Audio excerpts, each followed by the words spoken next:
김종병입니다. 앞서 이제 두 분 교수님하고 발제 잘 들었고요. 또 토론자로 최병민 교수님, 그다음에 정통영 과장님 말씀 잘 들었습니다.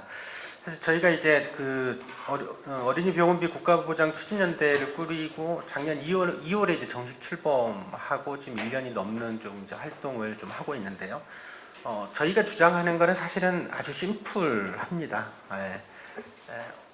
아이들의 일단은 전 국민 다 하면 좋겠지만 우선 아이들부터라도 먼저 시작을 하자라는 거였고요. 그래서 나이는 여러 가지로 나눌 수 있지만 저희는 우선 이제 중학교까지 의무 교육을 하고 있는 사실 중학교까지 좀 한 거고요. 그리고 실제로 아이들부터 하게 되면 돈이 많이 드냐, 얼마 안 든다라는 거고, 그럼 돈이 없느냐, 지금 돈이 남아돌고 있지 않느냐라는 거였어요.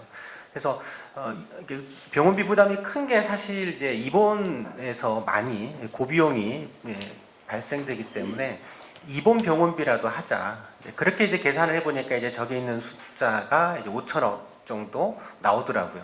그럼 5천억 정도 숫자면 어떻게 보면 큰 돈이지만 사실 건강보험 전체 재정에서 보면 굉장히 작은 돈입니다. 지금 현재 건강보험 재정이 대략 50조 가까이 정도 되기 때문에 실제적으로 그 건강보험 재정에서 1% 정도의 영향밖에 미치지 못하고 있고, 거기 지금 이제 누적 흑자가 무려 20조나 있단 말이죠. 그러니까 20조의 몇 퍼센트입니까? 한 2.5% 정도만 일이 쓰더라도 충분히 가능하다라는 이런 논리로 저희가 이제 시작을 한 거고, 물론 이제 입원 병원비에 대해서 꼭 100%였냐, 95%는 안 되고, 99%도 안 되고 무조건 100%여야 되느냐, 그렇지는 않고요. 취지 자체가 일단 병원비 부담 자체를 줄이자라는 측면이 있기 때문에 약간의 본인 부담을 법적으로 두는 것 자체는 저는 충분히 가능하다고 보고요. 또 연간 본인 부담 상한제라고 하는 것이 있기 때문에 가능하고, 하지만 저희가 주장하는 건 좀 더 심플해야 되지 않습니까? 많은 국민들에게 설득하고 그러려고 하면 좀 간단하게 전액 보장에도 5천억밖에 들지 않는다. 그래서 돈도 있지 않느냐, 왜 못하냐, 이런 이제 논리로 접근하고 있는 거다라고 좀 보시면 되고, 오늘 이렇게 발표하시고 토론하신 내용들을 통해서 이 부분들이 이제 조금 더 이제 구체성을 더 가져가게 되는 것 같습니다. 많은 몇 가지 이제 물론 우려점도 있고, 본인 부담만 무조건 줄이면 되느냐, 사실은 그렇지는 않고, 그 이외에 이제 여러 가지 병상의 문제라든지 보완하고 좀 더 구체적이고 촘촘하게 메꿔야 될 부분들은 있습니다. 그런 제기하신 부분들 당연히 저희가 좀 받아서 좀 더 저희도 좀 구체화하는 작업들은 좀 필요하다라는 생각이 좀 들고요. 그리고 사실 저희가 주장하는 게 꼭 100%라고 해도 저는 얼마든지 저는 할 수 있다라고 봐요. 그러니까 다른 나라가 안 하고 있느냐? 사실 하고 있거든요. 예를 들면 OECD 평균 입원 병원비의 보장률이 85%가 좀 넘습니다. 우리나라 같은 나라들이 평균을 깎아먹어서 그렇지 유럽의 대부분의 국가들은 90% 이상이거든요. 스웨덴이나 이런 거는 98%가 나오더라고요. 입원 보장률이 98%라고 하는 거는 사실상 완전한 무상의료라는 거죠.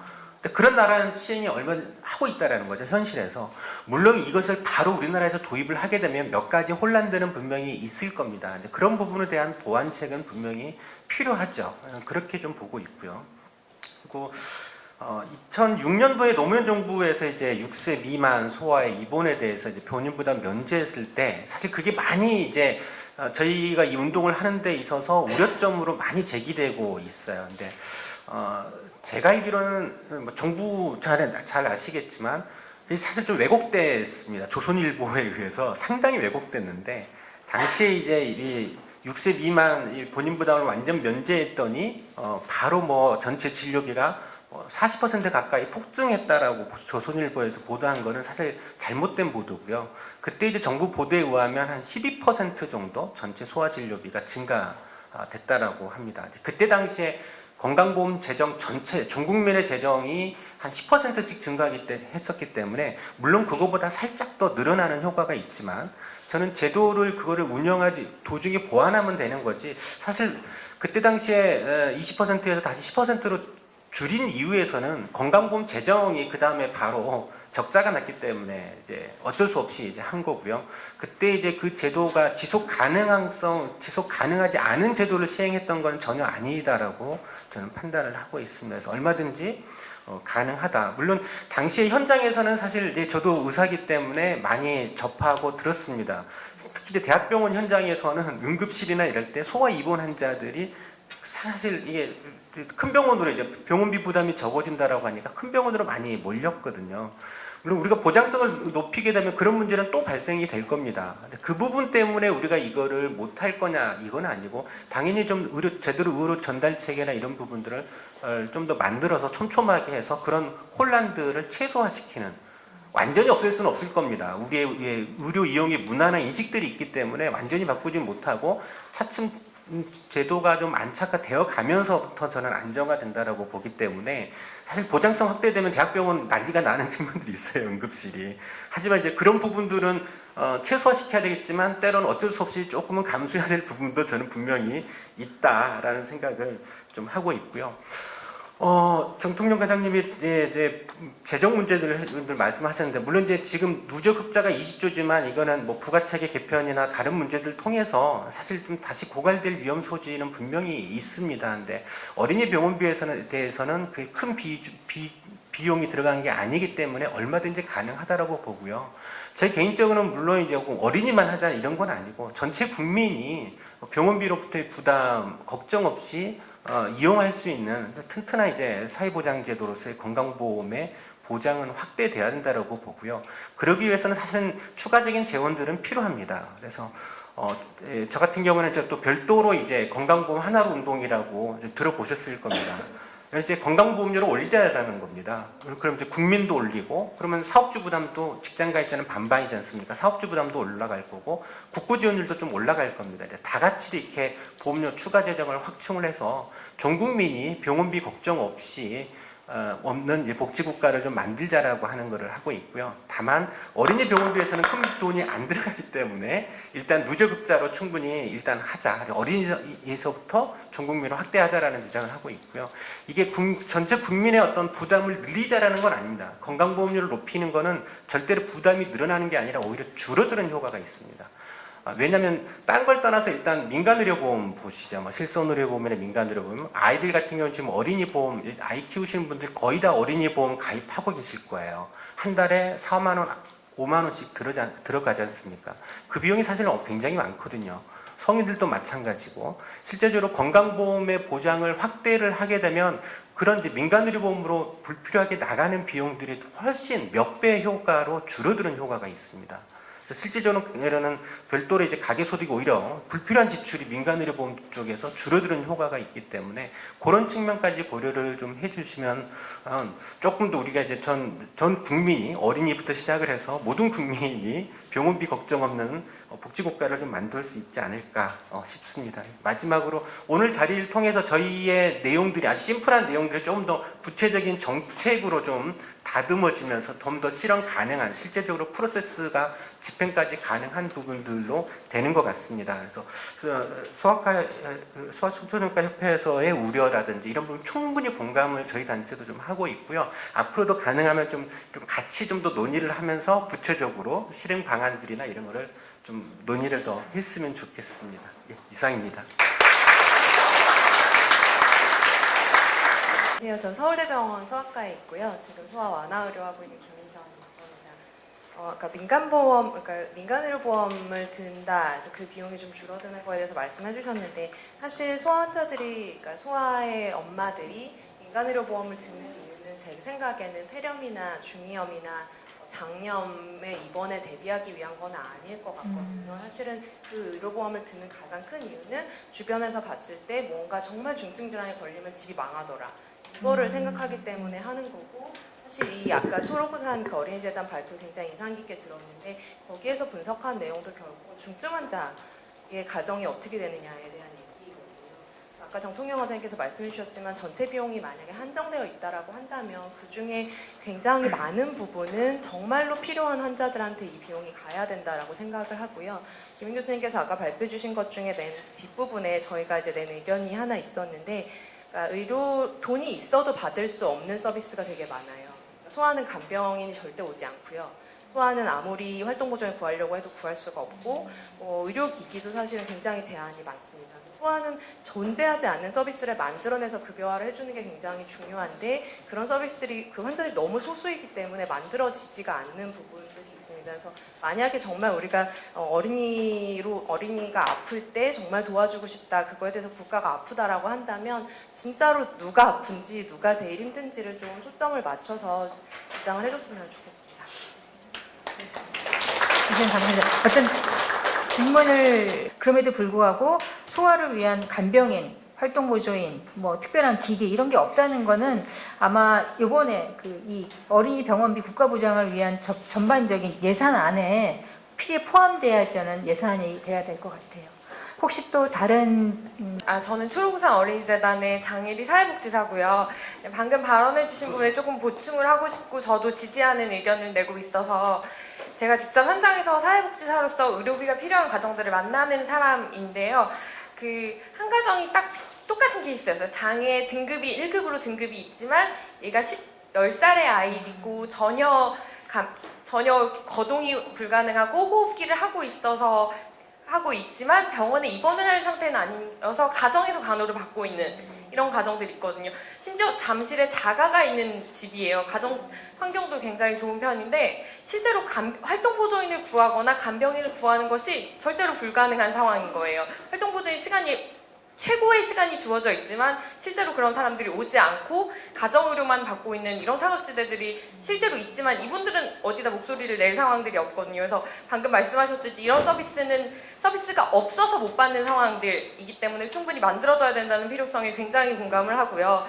의료비 실제로 중증 환자 제가 신청을 해서 지원했던 과정도 1년에 한 번씩 방송에 나갔어요. 그래서 이캐스트에서 2천만 원, 또 MBC에서 2천만 원, SBS에서 2천만 원 이렇게 지원했던 사례들이 굉장히 많이 있거든요. 그래서 이 아이들이 사실 전체 아이들에 비하면 많지 않기 때문에 소수로 보일 수는 있지만 이렇게 무너져가는 가정들이 굉장히 생각보다는 또 많고 그런 부분들이 있다는 거에 대한 관심은 계속적으로 가져주셨으면 좋겠다는 의견입니다. 네, 감사합니다.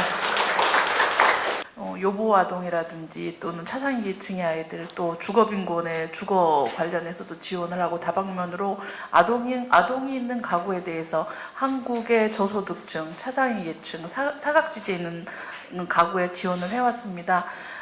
작년부터 저희가 이렇게 건강 관련해서 관심을 갖게 돼서 이런 실태조사를 하게 됐고 이 실태조사로 인해서 이제 많은 분들이 좀 공감을 하고 이게 좀 확산이 되고 국민들도 인식이 되고 이런 계기를 통해서 한국에 이렇게 어려움을 당하고 있는 아이들 가족들이 조금 정말 삶의 질이 조금 높아질 수 있다면 저희는 대단한 기쁨으로 느끼겠습니다. 오늘 이렇게 의료 쪽에서 관계해 주신 분들께서 많이 나오셨는데 저희도 좀 거시적인 안목에서 이렇게 배울 수 있는 기회가 되었고요. 저희는 또한 이제 현장 실천가로서 인류애를 가진 따뜻한 마음을 가진 사람들이 다 모인 곳이라고 생각이 들고 오늘 참 뜻깊은 시간이었습니다. 감사합니다. 네, 감사합니다. 제가 먼저 드리고 싶은 말씀은 이제 우리가 이제까지는 있는 서비스에 대한 진료비 부담을 낮춰주는 보장성 강화에 초점을 뒀다면 지금은 진짜 중증과 사회적으로 많은 도움이 필요한 어린이들, 청소년들을 염두에 두신다면 없는 서비스를 만들어내는 데 더 많은 관심을 두셔야 될 거고 그게 제가 말씀드렸던 재활이나 소위 가정의료나 이런 부분에 대해서 많은 신경을 써주셔야 되는 부분인 것 같습니다. 약간 제가 토론자분들과 의견을 달리하는 부분 한두 가지만 좀 말씀을 드리면 본인 부담률을 5%를 하거나 무료로 하는 것보다 비급여를 급여화하는 게 훨씬 더 중요한 문제입니다. 그러니까 비급여는 어떤 특성을 가지고 있냐면 고액 진료비를 내는 부담을 하시는 분에서 훨씬 더 많이 발생합니다. 그러니까 비급여의 문제를 해결하지 않으면 병원비를 무료로 해도 이 중증 환자들이 내는 돈은 크게 줄어들지 않습니다. 그러니까 비급여를 급여화해야 되고요. 비급여는 지난 우리가 10몇 년 동안 CT 하나, MRI 하나, 초음파 하나 이렇게 급여화했습니다. 근데 안 줄어들었습니다. 그러니까 절대로 항목별 급여 방식으로는 급여 전환 방식으로는 비급여는 없어지지 않습니다. 둘 중 하나를 하셔야 됩니다.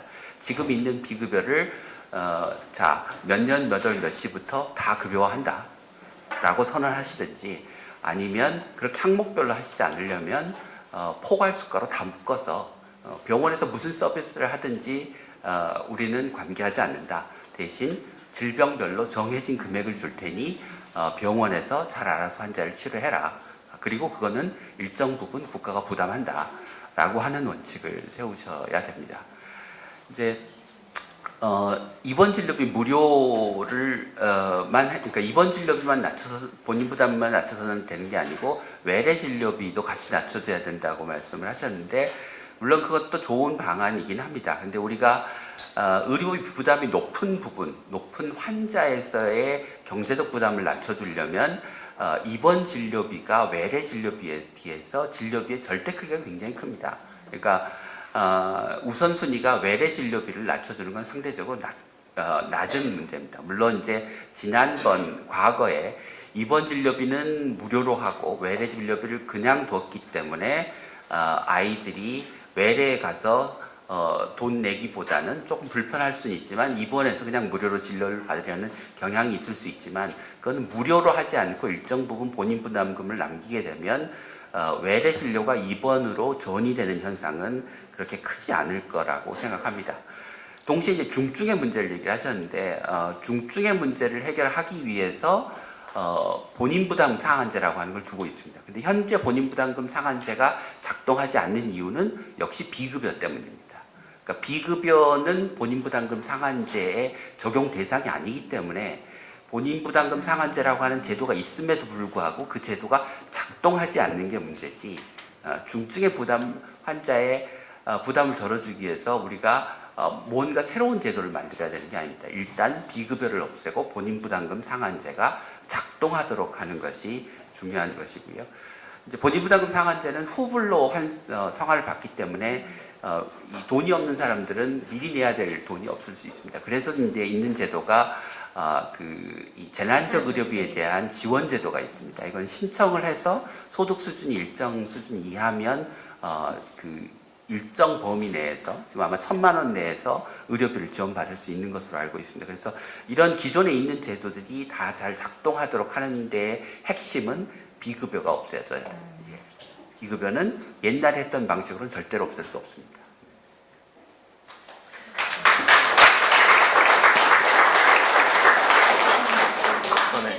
그 비급에 대해서 말씀을 좀 드리겠습니다. 사실은 아까 제가 잠깐 말씀드렸지만 사실 실생활 중환자실 미수가라든지 이런 데는 지금 비급여 부분을 급여로 많이 바꿨습니다.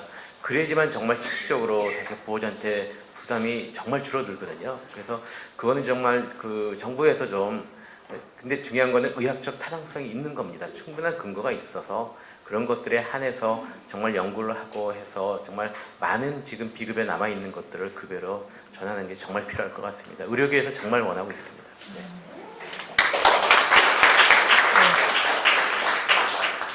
오늘 장시간 동안 어린이 동행비 국가부장을 위한 정책 토론회를 했습니다. 그래서 좋은 발표를 듣고 또 많은 토론을 했습니다. 그래서 오늘을 기점으로 그러니까 어린이병원비 국가부장법 법명이 아직 있나요 지금? 법명을 빨리 지으시고 법이 통과되기를 기대해 봅니다. 네, 장시간 감사드립니다. 여기서 토론을 마치도록 하겠습니다. 네, 감사합니다. 수고해주신 모든 분들께 다시 한번 큰 박수 부탁드립니다. 저희가 방금 김윤 교수님 말씀하신 대로 항목별로 질병별로 나누다 보면 반드시 사각지대가 생기는 것 같습니다. 그래서 아까 말씀하신 표현대로 오늘부터 어린이 병원비는 무료로 한다 이런 선언이 나오는 날까지 저희 초록우산 어린이 재단과 어린이 병원비 국가부장 추진연대 그리고 의원님들과 함께 열심히 노력하겠습니다. 참석해주신 여러분 모두 감사합니다. 안녕히 들어가세요.